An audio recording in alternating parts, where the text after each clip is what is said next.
Hey Tenno, this is Mako, and we're gonna go into Saryn Prime today. Slash Saryn, you know? Same build, same concept. I stuck with my orange and black theme from before. Now, the first build is what I call as my main. This is kind of a melee centric. I run around in melee the crit out of people. Rage, life strike, regen and molt.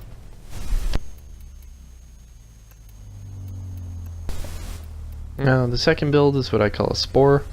This spreads the spores everywhere, also when you do miasma. Pretty devastating, especially with a squad.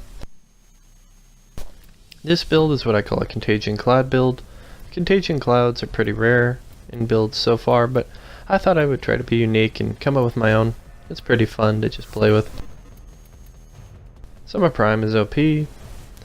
Now, on the Embolyst, I use gas proc. Why? Because gas, when hitting a spore, spreads toxin. How is that? Well, gas when it hits deals initial gas damage, then spreads multiple toxin procs onto a target based on their HP, if I remember that correctly. It's pretty handy.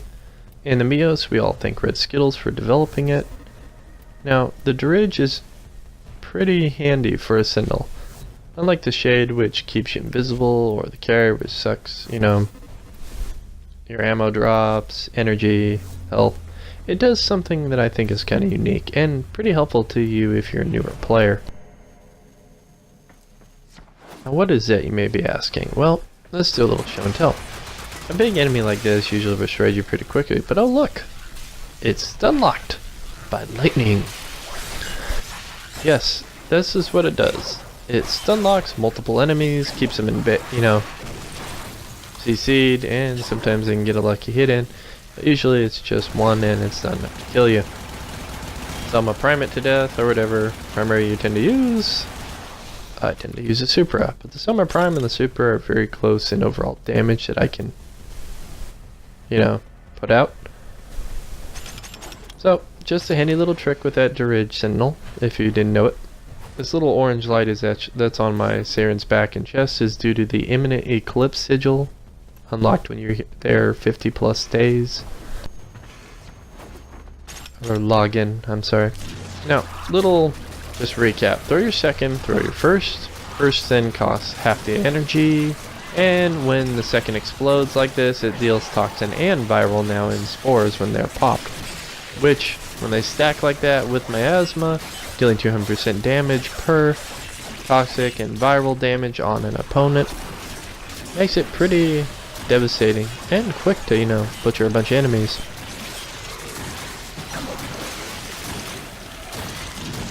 Now, as you notice, the gas from the Embolyst tends to pop a whole bunch of enemies rather quickly, while also popping a bunch of spores on the bolt. So just tend to just do this and then throw miasma up and watch it melt. Pretty simple, pretty easy, very effective. Okay, now let's go grab something else. See the little orange light? That's what I'm talking about. When you're using your regen and molt, it's great to throw the thing up there.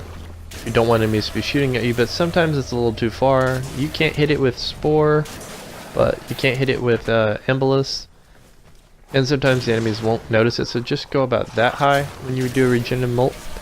You can spread spores, you can let the enemy shoot at it, but in all honesty, against really high levels, this thing's just gonna pop nearly instantaneously. You're gonna be lucky if you don't get butchered pretty quickly.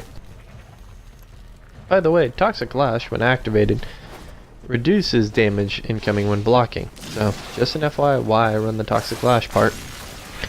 So an enemy like this, you notice it doesn't do much damage. Now, here's a trick with this. Throw your Spore onto an enemy, cast Toxic Lash on your melee, and then just go to town shredding them to death. Now, I've used dual swords before. Ikers are great, but I'm sorry, the Mios pretty much takes the cake for me. So, just a little show and tell how to go against different target types, and how to actually use your Saryn Prime and Saryn. So, thanks for watching, Tenno. I hope this helps your builds in the future. See you later, Tenno.